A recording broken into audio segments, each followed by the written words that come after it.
Hello everyone and welcome back to the YouTube channel of BeingACCA. This is Tushita Gupta, ACCA affiliate, and we are continuing with our chapter-wise revision. This is chapter number 6. The name of the chapter, as you can see, is Application of Discounted Cash Flow Techniques. So this chapter covers more of, how you can actually put the discounted cash flow techniques which you have learned to use. So let us get started. The very first terminology which is introduced in this chapter is the concept of capital rationing. Now, what is capital rationing? So whenever we are kind of thinking that we might run into a scarcity of something, we begin to ration those things. For example, during the COVID-19 pandemic, a lot of people were stocking onto groceries because they were thinking that maybe the shops are not open and we need the things, so how are we going to get it? So this is what rationing means. It means storing something for later. All right. So when it comes to capital rationing, how does it translate to what we are studying? Basically, capital rationing can be termed as a situation where you do not have enough capital to undertake all the projects that are available with you, which are giving you a positive NPV. So you need to choose, you need to pick. So let's suppose presently I have with me $10 million. This is the capital which I have at hand right now, and the projects which are available to me at the moment which I can use and I can put my money into. So let's suppose I have four investment opportunities in front of me. One investment is going to give me a return of, let's suppose, maybe these are all giving me good returns. Let's just talk about the costs. So some investment requires probably an investment of $2 million. Some investment requires an investment of, let's suppose, $5 million. Some investment requires 7 million, and some investment requires 1 million. So over here the costs, these are all projects which are giving me positive NPVs. Now, because the capital basically which I have is only $10 million, I cannot possibly invest in all of the projects, because if you total them up, it's going to be bigger than 10 million. So because I only have 10 million, I do not have enough capital to fund all the projects which are giving me a positive NPV. That is why I need to ration my capital. I need to pick between these projects, that which one should I actually choose, which will maximize the return for my shareholders.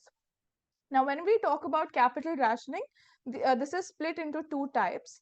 Number one is hard capital rationing, and number two is soft capital rationing. So, like the name suggests, hard capital rationing will be done by the third party people, banks, financial institutions, other lenders who are not giving you money. If you are, facing a limitation when it comes to capital from outside external sources, then it is said to be hard capital rationing.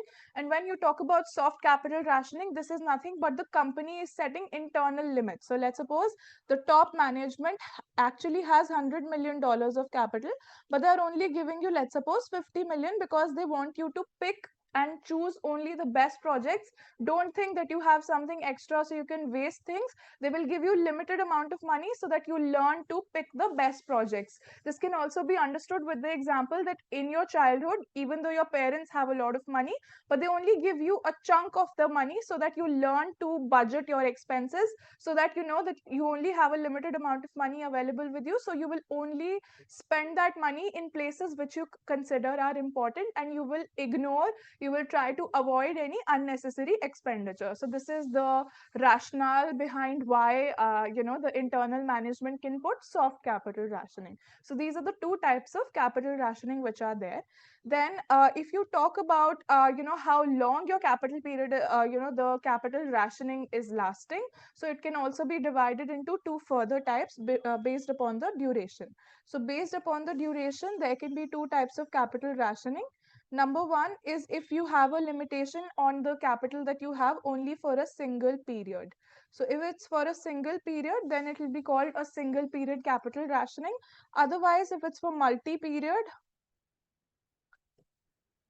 then this capital rationing is going to last for longer periods, like the name is itself suggesting. If it is more than one period, then it will fall under the ambit of multi-period capital rationing.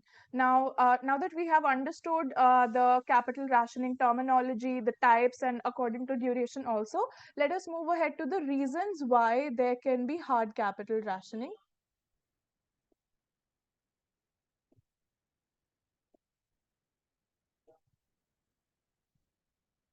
So whenever a company is facing hard capital rationing, what are the potential reasons why a company is facing hard capital rationing? Number one, it could be that there is a high business risk. So people from outside your business are going to, take into consideration both your business risk as well as financial risk. So if your business risk is high, people are going to think twice before they actually give you money. And another thing, like I said, high financial risk.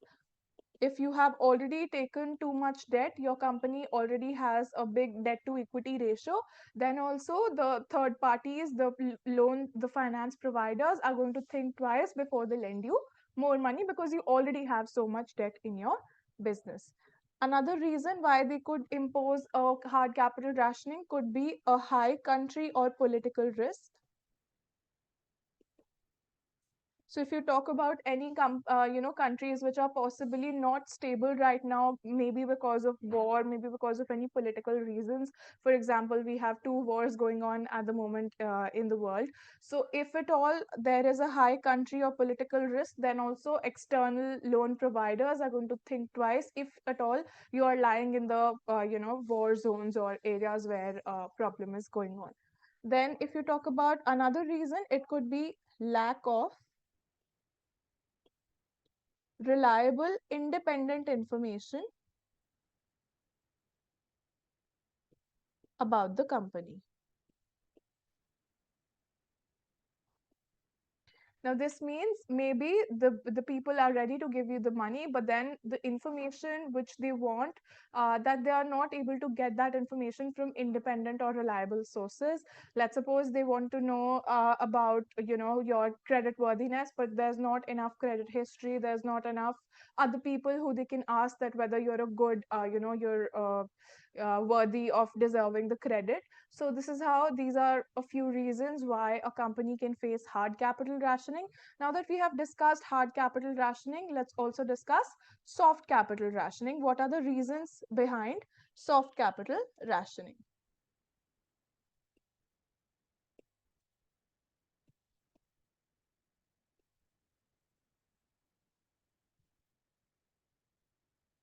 So the number one reason over here is there could be a preference for slower organic growth.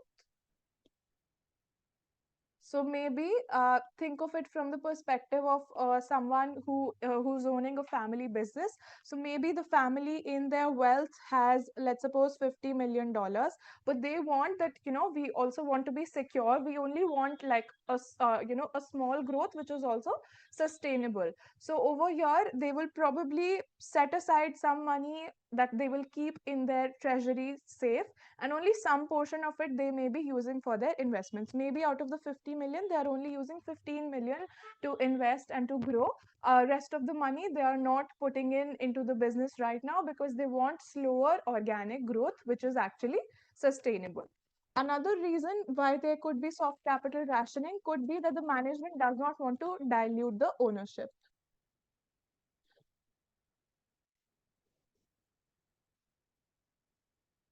Dilute the ownership. Now, what do we mean by this over here?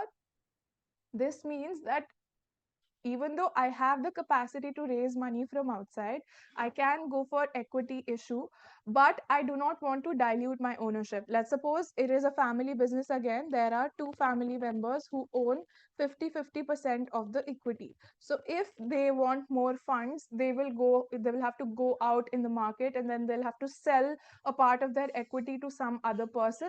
And if they do not want to do that, then they will on their own not want to raise more money from outside. So in a way it is an internal capital rationing, hence it is a soft capital rationing.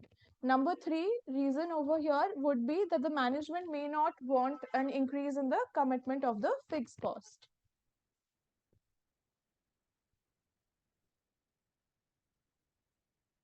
Increased commitment in fixed cost or fixed interest, you can say. So if I want to go out in the market, again, continuing with this example, 50% of ownership, I have two options. Either I go for equity or I go for debt. So if I go for equity, I do not want to dilute my ownership, and even debt I do not want to take, because I do not want to increase the fixed commitment that I have in the form of interest which is payable on the debt. So I do not want to take any sort of increase in my commitment also. This is one more reason why I will not go out in the external market to have more money. Then another reason over here could be that it is to create a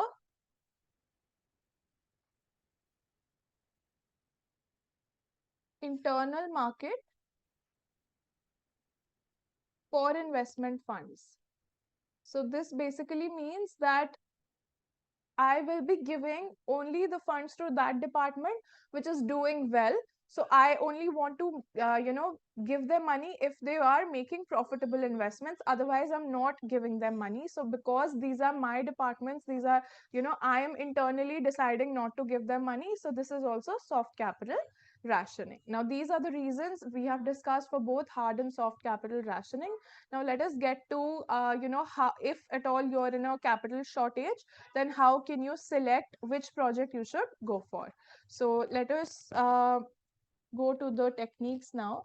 So the number one thing which we learn is regarding divisible projects.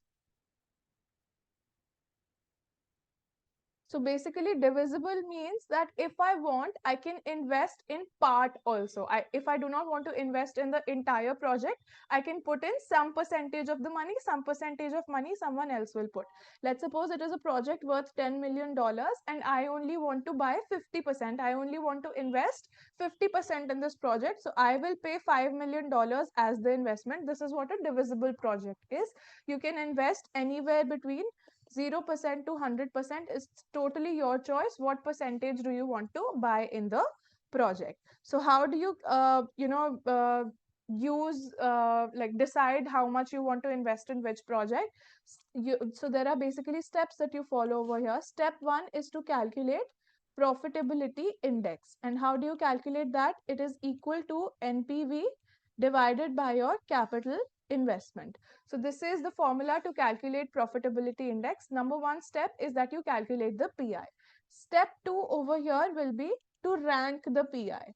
The more the PI, the better it is. So more PI, you rank 1, then less than that, you rank 2, and then so on. Then the next step, step 3 over here will be to allocate funds to maximize NPV. So the project which is giving you the best return, you will probably put in full money in that 100%. In the next one, if you have money left, you'll do it full in the next one. So similarly, as soon as you run out, as long as you have money, you're going to invest according to the ranking. And once you run out of money, you will no longer invest. So this is how it works when you have divisible projects. Now, there can also be a scenario where the projects are not divisible. Either you take up the project or you do not take it. If you want to take it, you have to put in the 100% investment, or you simply do not take the project. So this is what indivisible projects are.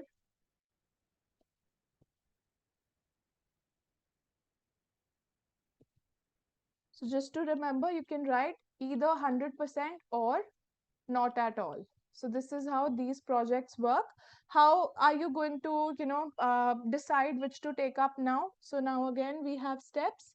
Step number one is to see all possible combinations. So whatever projects are available with you, see what all are the possible combinations among investing in those all projects. And then the step 2 over here is to choose the project which has the choose that combination which gives you the highest NPV. So choose combination with highest NPV.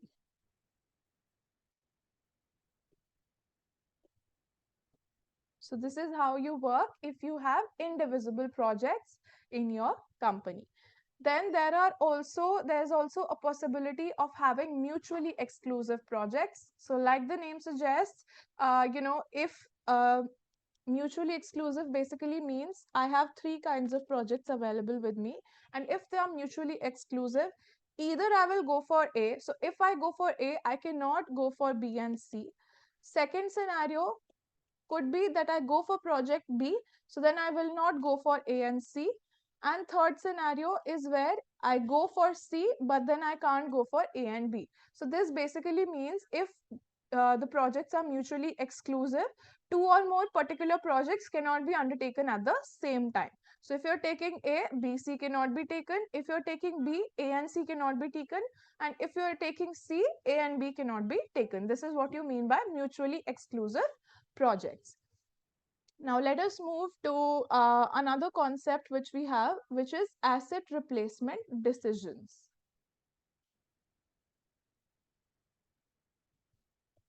So what do we mean over here? Let's suppose you have some machinery which is being used in your company on a day-to-day basis, and you're going to need it for the continuing future. So how do you decide that what is the optimum replacement cycle for that machine?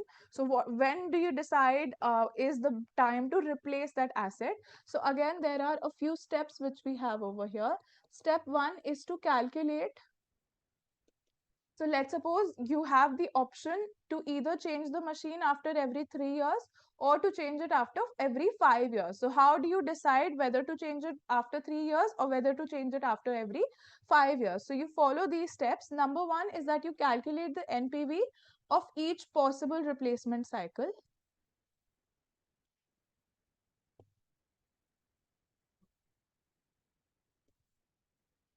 Then the second thing that you will do, second step will be to calculate the equalized annual cost. Now, because this is for 3 years, this is for 5 years, you cannot compare them because something is going to give you a benefit over 3 years, the other thing is going to give you a benefit over 5 years. So to make them comparable, you find out the equalized annual cost.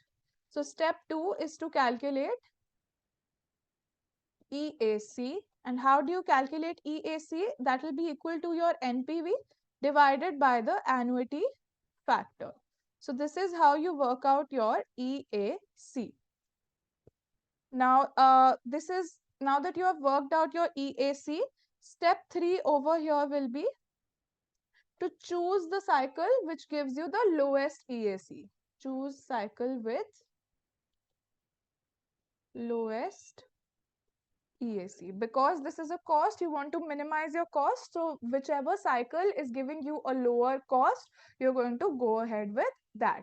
So if at all this is the cost which you're getting a lower value at, so you will choose the replacement cycle of 5 years. This is how asset replacement decisions work. Now with this method also come its limitations. What are the limitations? Number one being that the asset requirements change over time. What do you mean by this sentence over here is that even though I know that this machine is something which I am going to need, but maybe there's a technological advancement and some new machine is there in the market. So then asset replacement decision is not going to be of use to me. Then number two is that changing technology may require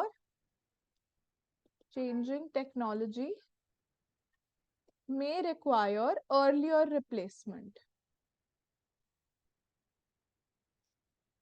So if at all the technology has changed, I will have to replace it earlier than the EAC has given me the value. And the third one being non-financial factors. If you're just comparing the NPVs, you're looking only at the numbers, you're only looking at the money, but you're not looking at the non-financial factors. Maybe the quality of the 3 years replacement cycle, the machine that you have in that one, maybe that's going to give you more benefit quality wise. So non-financial factors are not considered in asset replacement decisions. This is the last limitation. Now, another concept which we learn in this same chapter is the concept of lease versus buy. So when you're short of money, you have two options. Either you buy the machine or you lease the machine. So if you're short of money, leasing is a good option because if you do not have the entire money to buy the whole thing, leasing can give you the benefit that you get to use the machine also and you do not really spend all that money also. So how do you evaluate whether you should go for leasing or you should buy the machine that you want? So if you are buying the machine, what are the things that you will consider if you are buying the machine?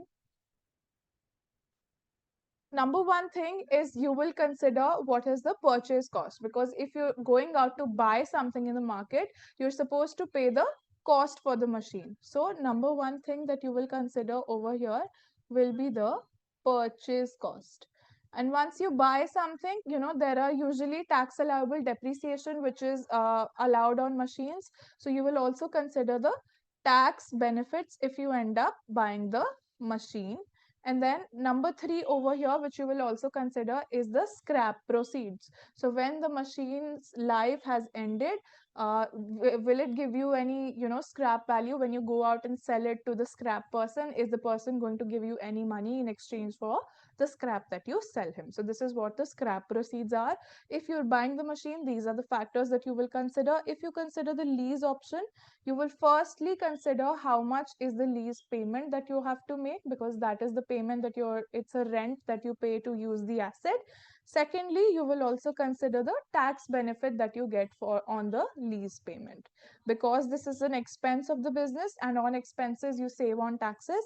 So this is another benefit that you get. So these are the two things that you will consider if you are deciding to lease an asset. Now over here, if you compare all of these things, these are all the numbers, these are all the financials. What are the non-financial factors to consider whether to lease or whether to buy? So if you're looking at buying, what are the non-financial factors that you will consider? Non-financial factors if you're going out to buy the machine. So number one factor that you will be considering over here is going to be the fact that if your asset is of fundamental importance, or if it's going to be used continuously, constant use.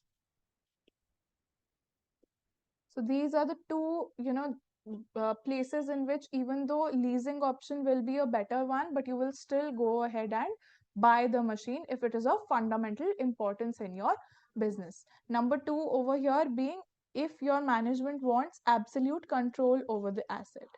Management wants absolute control over the asset.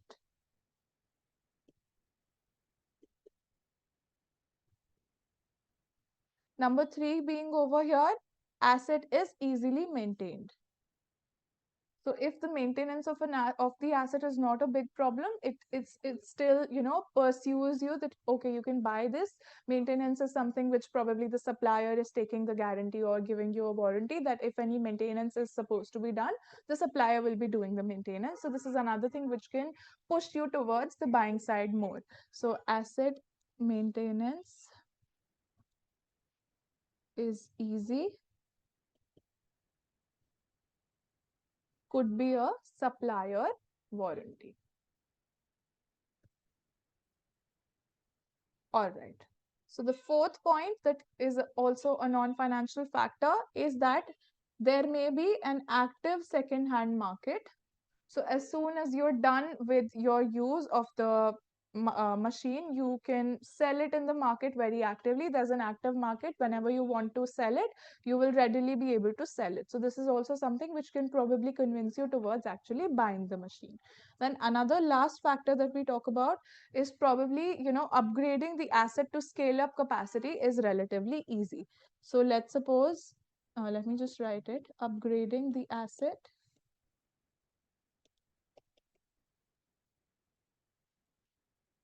to scale up capacity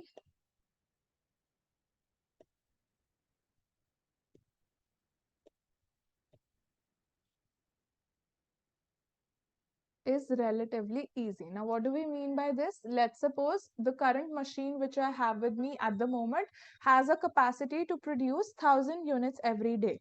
But, maybe in the future, I want to increase my capacity and I want to take it to 2,000. So if this upgrade from 1,000 to 2,000 is easy, then this is also something which will convince me to buy the machine, that right now I'm making 1,000, maybe in the future I make 2,000. So let me buy it. I will upgrade it later according to my requirements. This is one more thing which will, push me towards the option of buying. Now, what will be the non-financial factors to consider if I want to lease the machine? Non-financial factors which will push me towards leasing. So the number one thing which will push me towards leasing is that asset only may be needed for a shorter period of time. Asset for short period of time. So if I only need something for maybe a matter of few months, then I might think that, why should I waste all this money in buying? Let me just take it on a lease. I only need it for a very short period of time. Another factor which will push me towards leasing is that if asset requires specialist support or maintenance. So maybe, from time and again we have to we require the specialized support, or maybe the nature of the asset is such that it needs to be maintained every every some months or some days or some weeks. So that is also something that I will consider leasing, because the lease provider, the one who will give the machine on the lease, the lessor, is going to provide the support and maintenance, so it will make my work easier. So I will go for the leasing option. Another factor which I will consider, which will push me towards leasing, could be if the asset regularly needs to be updated. Needs to be updated regularly. So if the nature of the asset is such that it needs to be updated regularly, I will just request my lessor that whatever machine I'm using, which you have given me on lease, if it is possible for you, please give me the updated version. So this is how leasing will also allow me to have the access to the updated machine. Otherwise, if I would just have bought the machine and a new machine came in, so I will not be able to take the advantage of the new machine. Another point over here which will favor leasing is that if the lease agreement includes, which we just spoke about earlier, lease agreement includes options to upgrade to newer models. So if in the agreement I am given the option to upgrade to newer models, again, this is something which is going to push me towards actually leasing rather than buying the machine. And last but not the least is if the disposal of the asset, when you're done with using the machine, let's suppose the disposal of the asset is subject to strict regulations. Now, what does this mean? Maybe, this is something to do with the chemicals, maybe something to do with nuclear reactions or anything. So there may be strict rules that, you have to dispose it of this way, you cannot do it this way. So if there are complexities or strict regulations when it comes to disposal of the asset, then also I will prefer to lease it, because then the lessor will have to dispose it. It's his headache, not mine. So he will take care of it. So this is another factor which is going to push me towards taking it on lease rather than actually buying the machine. So with this, we have come to an end to this chapter, chapter number 6. In the next video, we are going to revise chapter number 7. I hope that this was useful. Thank you so much for watching.